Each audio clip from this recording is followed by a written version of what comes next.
السلام علیکم ورحمۃ اللہ۔ آج 24 جولائی 2024 ہے اور ہم نے 14 جولائی کو اپنا لیٹر ہیڈ چیلنج مناظرہ کے طور پر سوشل میڈیا پہ عام کیا، جو ہر سنی تک پہنچا، حتیٰ کہ وہابی دیوبندیوں تک پہنچا۔ اور ہمارے پاس پختہ رپورٹ ہے کہ پیلی بھیت میں مولوی سنابل تک بھی یہ لیٹر پہنچا، اور اس نے یہ کہہ کر جان چھڑائی کہ ہم غیر معروف لوگوں کو منہ نہیں لگاتے۔ اب اس بیل کو یہ نہیں پتا کہ معروف اور مجہول کیا ہوتا ہے۔ الحمدللہ جتنا اس کو، اس کے بھائیوں کو، اس کے باپ کو پوری دنیا میں لوگ نہیں جانتے ہوں گے، ان سبوں سے زیادہ اللہ نے مجھے شہرت دی ہے، جس کا جیتا جاگتا ثبوت یہ ہے کہ میرا یہ واٹس اپ چینل سنی جمعیت الاحناف، جس کو بنے ہوئے چند ماہ ہوئے ہیں، اور ان چند ماہ کے اندر ہی اس کے 60,000 فالوورز ہو گئے۔ خیر، یہ ان سبھوں کے لیے گلے کا پھندہ ہے، موت ہے۔ یہ مر جائیں گے لیکن مناظرے میں نہیں آئیں گے۔ اب یہ کیا ٹوچی حرکتیں کر رہے ہیں، یہ اس طرح کی باتیں اڑا رہے ہیں کہ مفتی کلیم حنفی نے اپنی بہن وہابیوں کے یہاں بہائی ہے، وہابیوں کے یہاں شادی کی ہے، اور خود نکاح مفتی کلیم نے پڑھایا ہے، صوفی کلیم حنفی نے پڑھایا ہے۔ تو میں بتا دوں، میری 6 عدد بہنیں زندہ ہیں، حیات ہیں، اور الحمدللہ سب سنی صحیح العقیدہ مسلمانوں کے گھروں میں ہیں، اور ہم 3 بھائی ہیں مجھے ملا کر، الحمدللہ سب کی رشتہ داری سنی صحیح العقیدہ لوگوں میں ہے۔ ایک بات جو شاید آپ میں سے کسی کو بھی نہ پتہ ہو اور خود ان کو بھی نہ پتہ ہو، تو میں بتا دوں کہ میرا جو وطن ہے وہ سرور پیپل گاؤں، تعلقہ مجلے گاؤں، ضلع بیڑ، مہاراشٹر ہے۔ تو سرور پیپل گاؤں سے میرے والد والدہ، ایک زمانے میں وہاں دشکال آیا تھا تو وہ سب ہجرت کر کے ممبئی آ گئے۔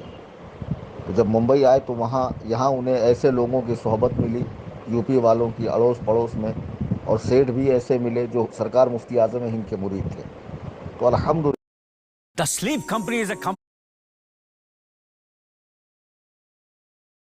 یہ سب دامن رضویت سے وابستہ ہوئے۔ اچھا، جب یہ لوگ یہاں آئے تو گاؤں میں چونکہ کوئی سنی مدرسہ، مسجد اور سنی عالم اس زمانے میں پہنچا نہیں تھا، تو وہابی وہاں پہنچے، وہابیوں نے مدارس قائم کیے، وہاں جماعتیں جانے لگی، اور ہمارے خاندان کے جو افراد ہیں وہ سب کے سب جماعتی ہو گئے، دیوبندی ہو گئے، جن سے میرا کوئی تعلق، کوئی لینا دینا نہیں ہے۔ ابھی میں ایک اور چیز آپ کو بتاؤں کہ 3 محرم الحرام سن 2002 میں میرے والد کا وصال ہوا، جری مری قبرستان میں میں نے کھڑے ہو کر اعلان کیا، کوئی بھی وہابی، دیوبندی، بدبخت، حرام الدہر، رافضی ہو تو اس جنازے سے نکل جائے اور کسی طرح کا کوئی تعاون نہ کرے۔ تو اتنی جرأت و ہمت ہونی چاہیے۔ اور میری بہن کی شادی کا کارڈ چھپا تو اس میں بھی یہ بات درج تھی۔ یہ کیا ہمیں رد وہابیہ سکھائیں گے حرام خور، کہ جن کو تقریر کے لیے کھڑا کیا جائے تو سوائے گالیوں کے باپ بیٹوں کو کچھ آتا نہیں ہے۔ اصل رد ہوتا ہے کہ جو باطل فرقے والے عقیدہ رکھتے ہیں، قرآن و سنت سے جو وہ دلائل دیتے ہیں، ان دلائل کی کاٹ کرنا اور اپنے موقف کی دلائل دینا، اور اپنی بات کو قرآن و حدیث سے مستدل کرنا، یہ رد ہوتا ہے۔ یہ باپ بیٹوں کو آتا ہے؟ ذرا رفاع یدین پہ میرا بیان سن لو، 1.5-2 گھنٹے کا، کئی غیر مقلدوں نے توبہ کی ہے۔ فاتحہ خلف الامام پہ سن لو، اللہ تعالیٰ کے عرش پر ہونے پر بیان سن لو، رافضیوں کے دجل و فریب پر، حضرات صحابہ کی عصمت پر، ان کے خطا اجتہادی پر میرے سینکڑوں بیانات دلائل کی روشنی میں، جہاں میں احادیث پڑھ کر ترجمہ کر کے اور پھر اس کی شروحات بتاتا ہوں۔ اس کو کہتے ہیں رد کرنا۔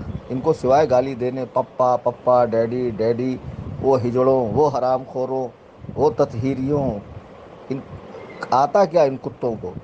اور اصل میں ان کے ساتھ ایسی زبان اس لیے بولتا ہوں کہ یہ حرام خور اسی لائق کے ہیں۔ اچھا، بہرحال، تو جب ہمارے گاؤں میں وہابیت پھیلی اور اب میرا اس علاقے میں جانا ہوتا ہے، آس پاس میں جہاں سنی کچھ بچے کچے ہیں، مساجد وغیرہ ہے، میں ڈنکے کی چوٹ پہ ان کا رد کرتا ہوں، اور کسی بھی وہابی سے میرا کوئی لینا دینا نہیں۔ اب چونکہ وہ غیر اختیاری بات تھی، اور جو اختیار میں ہمارے تھا، بہنوں کا رشتہ، بھائیوں کا رشتہ، یا نئی جگہ رشتہ داری کرنا، ثم الحمدللہ ہم نے مسلک اعلیٰ حضرت کے ماننے چاہنے والوں سے ہی رشتہ داری کی ہے۔ اب وہ پتہ نہیں میری کون سی بہن ہے کہ جو وہابی کے یہاں جس کی شادی ہوئی اور میں نے نکاح پڑھایا، یہ حرام خور تو پڑیا چھوڑتے رہتے ہیں۔ ابھی ایک پڑیا چھوڑ دی کہ میرے لیٹر ہیڈ کا مضمون مٹا کر اس پہ پتہ نہیں کسی طالب علم نے مضمون لکھ دیا، بیچارے کا املا تک درست نہیں ہے، پھیلا دیا میرے نام سے۔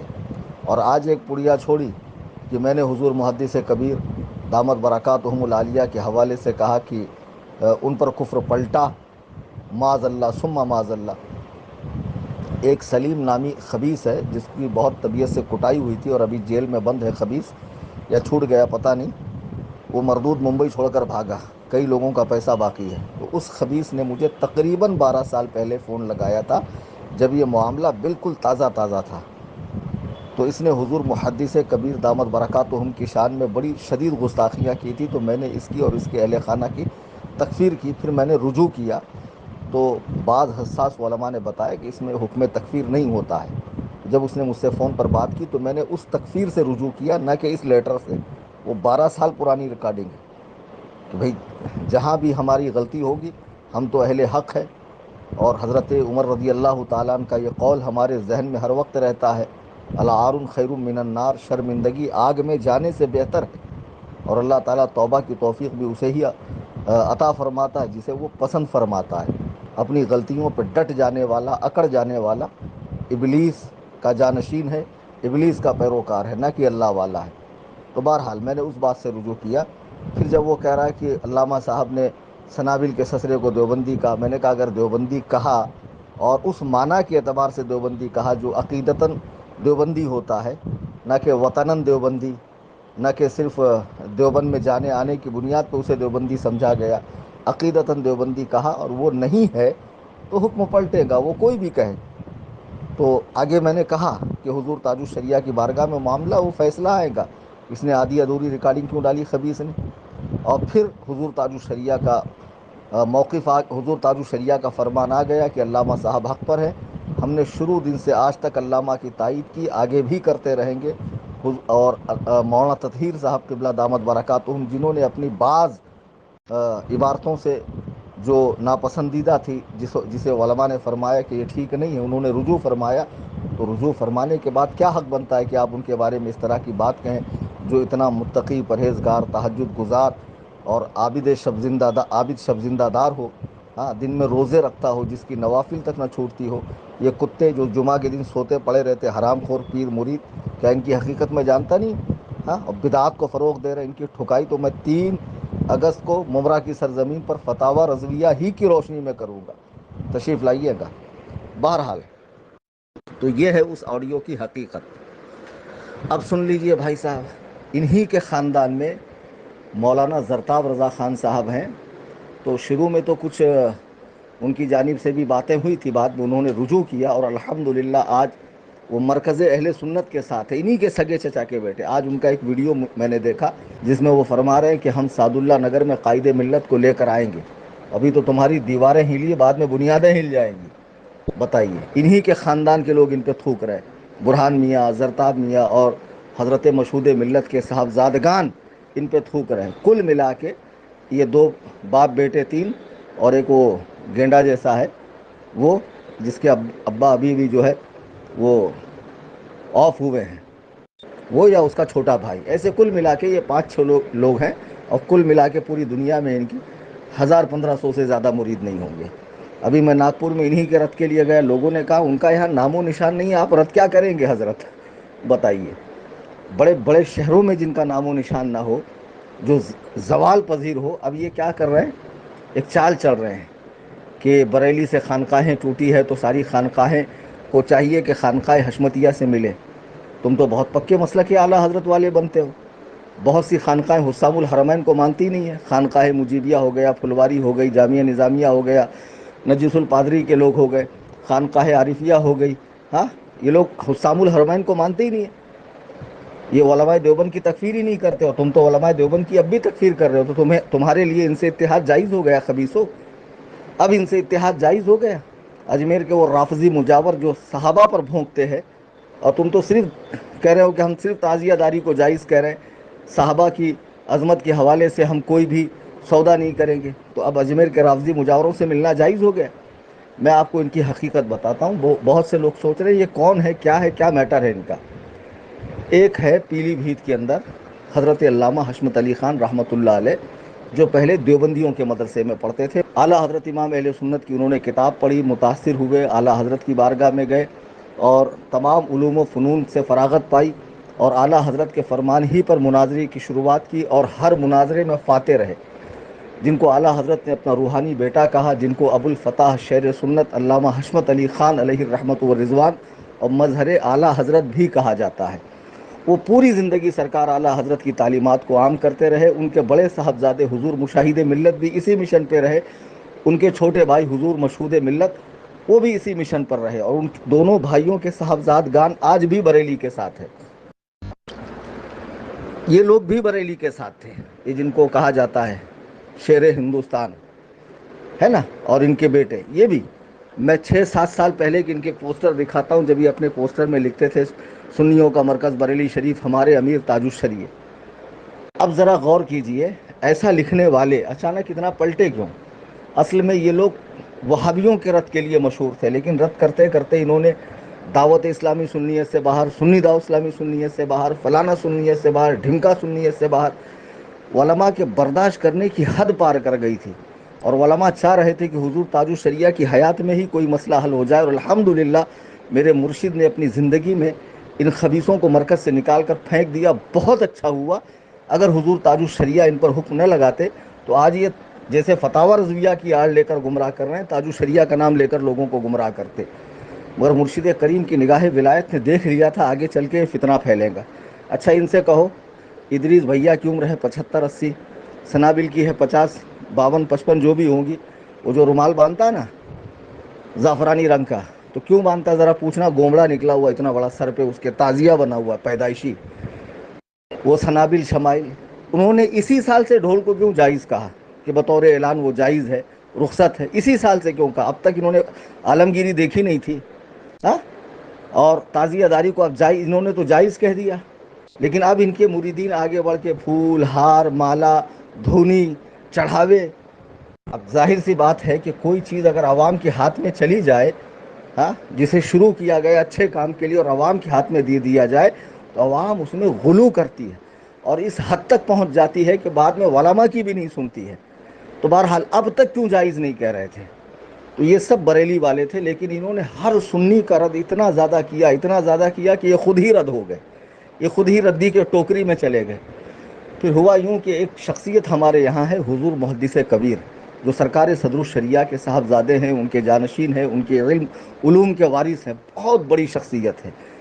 میں تو انہیں حدیث میں مجتہد فی الحدیث سمجھتا ہوں. جب وہ حدیث پڑھاتے ہیں اور اس سے مذہب حنفی کی تائید کرتے ہیں مسائل کی, تو طبیعت اشش کر اٹھتی ہے. اللہ تعالیٰ نے ایسا قوی حافظہ عطا فرمایا ہے کہ 100 سال کی عمر میں بھی نوجوانوں کا حافظہ اتنا کام نہیں کرے گا جتنا حضور محدث کبیر کا کرتا ہے. تو ان کے اور سنابل کے کچھ معاملات تھے, تو حضور تاج الشریعہ نے دونوں کو بلایا. اب بھائی جب تم اپنا مرکز مانتے تھے اور امیر مانتے تھے تو چلے جانا چاہیے تھا. تو چور کی داڑھی میں تنکا, یہ گئے نہیں. اور جب سارے معاملات دیکھے گئے, سارے ثبوت دیکھے گئے, تو فیصلہ حضور محدث کبیر کے حق میں آیا. جیسے ہی فیصلہ محدث کبیر کے حق میں آیا, تو جن کو پوسٹر میں لکھا جاتا تھا ہمارے امیر تاج الشریعہ, ہمارا مرکز بریلی شریف, پھر ان کی بولی بدل گئی, ان کی بولی بدل گئی. اب ان کے مریدین جہانگیر جیسا خبیث جو پکا تفضیلی ہے, صحابہ پہ بھوکتا ہے, اس کی ویڈیو شیئر کر رہے ہیں جس میں وہ کہہ رہا بریلی معیار حق نہیں. اور آج بھی یہ بریلوی ہونے کا دعویٰ کر رہے ہیں, اور ہم سے زیادہ پکا ہونے کا دعویٰ کر رہے ہیں. تو خبیثوں پھر ان رافضیوں سے کیوں مل رہے ہو جو بریلی کے دل و جان سے دشمن ہیں, اور بریلی کی مرکزیت کو اور اعلیٰ حضرت کی شخصیت کو مانتے ہی نہیں ہیں؟ بہرحال جب فیصلہ ان کے خلاف آیا تو انہوں نے رنگ دکھانا شروع کی, اور اس حد تک چلے گئے کہ جس سے بریلی شریف کا جس پر فتویٰ تھا وہ یہ سب کرنے لگے. پہلے ویڈیوگرافی نہیں کرتے تھے, اب ویڈیوگرافی کر رہے ہیں, تعزیہ داری کر رہے ہیں, ڈھول بجا رہے ہیں, مزارات پہ عورتوں کی حاضری کو جائز کہہ رہے ہیں فتاوی رضویہ کی روشنی میں. اور پھر حالانکہ ان کو کیا روشنی ملیں گی اندھیرے میں پڑے ہوئے لوگوں کو, روشنی تو انشاءاللہ ان کو میں دوں گا. پھر اس طریقے سے بہت سارے مسائل میں یہ الجھ رہے ہیں. آگے جا کر آپ میری بات نوٹ کر لینا, لکھ لینا, اگر انہوں نے توبہ نہیں کی اور یہ راہ راست پر نہیں آئے تو مستقل ایک یہ فرقہ بن جائے گا، ایسا فرقہ جو ابن عبد الوہاب نجدی کا تھا، جو اپنے اور اپنے چیلوں کے علاوہ روئے زمین پر کسی کو مسلمان سمجھتا ہی نہیں تھا۔ یہی حال ان کا ہے۔ ان کو رد کیا کرنا آئے گا؟ گالیوں کا نام انہوں نے رد رکھا ہے، بکواس کا نام رد رکھا ہے، الزامات کا نام رد رکھا ہے۔ بتاؤ کہ فلانے کی بہن دیوبندی سے شادی ہوئی ہے اور اس نے نکاح پڑھایا، کوئی ثبوت نہیں؟ ہاں، کہ ہم نے 10 روز پہلے چیلنج دیا ہے، تمہاری نظر میں ہم ان کے لائق نہیں، ہماری نظر میں وہ ہمارے خاک زیر پا کے بھی لائق نہیں ہے، میری نظر میں، اور حقیقت یہی ہے۔ بھئی اتنے بڑے علامہ ہو تو آتے کیوں نہیں؟ آؤ سامنے۔ آپ کو تو صرف چیلنج دیا ہے، میرا گھر منظور نہیں ہے، کوئی ہال بک کر لیتا ہوں، بریلی شریف آ جاؤ، میں پیلی بھی شریف آتا ہوں، صاحب سجادہ حضرت زرتاد میاں قبلہ سے عرض کروں گا کہ حضرت آپ جگہ عنایت فرمائیں، انشاءاللہ پیلی بھیت میں انتظام ہوگا۔ لیکن مناظرہ تو کرے گا سنابل، شمائل یا ادریس یا وہ مہران یا ان کی طرف سے مقرر کیا ہوا کوئی شخص جو باقاعدہ عالم ہو۔ اور ایک افواہ پھیلانے بولے وہ تو عالم ہی نہیں کلیم حنفی۔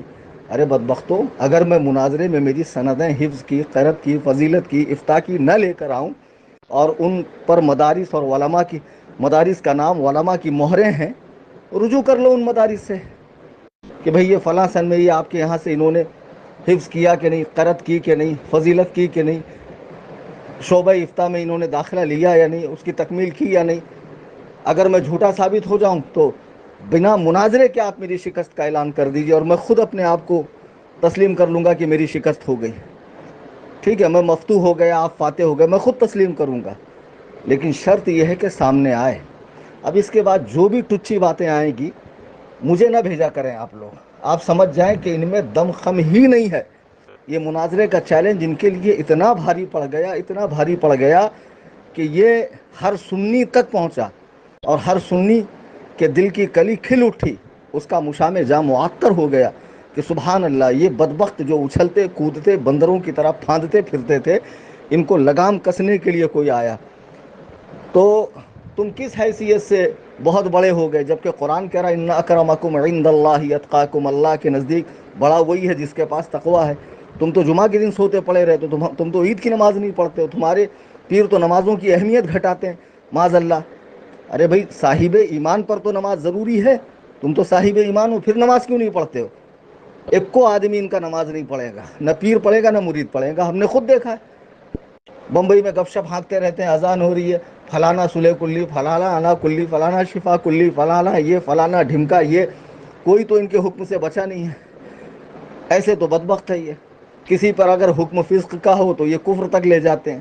ہاں، غرض کے نماز روزے سے یہ فارغ ہیں اور نرے جاہل ہیں، ان کی کوئی حیثیت نہیں ہے، اور یہ اپنے آپ کو بہت بڑا ترم خانہ سمجھے کہ ہم فلانے کو منہ نہیں لگائیں گے، ہم بہت باحیثیت ہے۔ تمہارے دادا باحیثیت تھے، تمہارے تایا حضور مشاہد ملت باحیثیت تھے، حضور مشہود ملت باحیثیت تھے، اور جو ان کے صاحبزادگان مسلک اعلیٰ حضرت پر قائم ہیں، ہم ان کی دست بوسی کریں گے صرف اس نسبت سے کہ شیر سنت کی اولاد ہے۔ احترام تو آپ کا بھی بہت تھا دل میں پہلے، لیکن تم نے خود ہی وہ احترام ختم کر دیا ہمارے دلوں سے، اس طرح کی باتیں کر کے، اس طرح کی حرکتیں کر کے۔ ہاں بتاؤ، میرے ہی نام سے میرا لیٹر جھوٹا پھیلایا جا رہا اور انہی کے مریدین پھیلا رہے ہیں، تو کتنے بڑے کذاب ہیں یہ۔ مریدین کو کام پر لگا دیا، چیلے چاپڑ کو، کیونکہ پیر صاحب کی ہمت ہی نہیں ہے کہ سامنے آ کر مناظرہ کر لے، چونکہ میں ان کی علمی حقیقت جانتا ہوں۔ اور آئیے سامنے بیٹھی۔ بھائی سندوں سے کیا ہوتا؟ سندیں تو کہیں سے بھی لی جا سکتی ہو، آپ پیر صاحب، آپ کو آپ کا مدرسہ اسی سند دے گا۔ اعدادیہ سے لے کے فضیلت تک عالم کورس میں جتنی کتابیں پڑھائی جاتی نا للہ، سب سامنے رکھوں گا۔ ہاں، پڑھ کے سنانا، میں مان جاؤں گا تم واقعی عالم، اور مجھ سے پڑھ کر سننا، تب تمہیں احساس ہوگا کہ تمہارا پالا کس سے پڑا ہے۔ ہاں، اور تم نے کہاں ہاتھ ڈالا، بنا منتر آئے تم نے جو ہے ہاتھ ڈال دیا ہے، اور یہ تمہارے لیے جو ہے موت کے برابر ہے۔ شرافت سے رہو، قاعدے سے رہو، جو چیلنج دیا ہے اسے قبول کرو۔ اگر قبول نہیں کرو گے، ہم انتظار کریں گے اور ایک مدت کے بعد تمہاری شکست کا اعلان کریں گے۔ اللہ تعالیٰ ان کے فتنے سے، ان کے شر سے امت مسلمہ کی حفاظت فرمائے، آمین ثم آمین۔ فقیر محمد کلیم حنفی رضوی قصر ابو حنیفہ۔ آج 24 جولائی 2024 کو میں یہ ریکارڈنگ عام کر رہا ہوں۔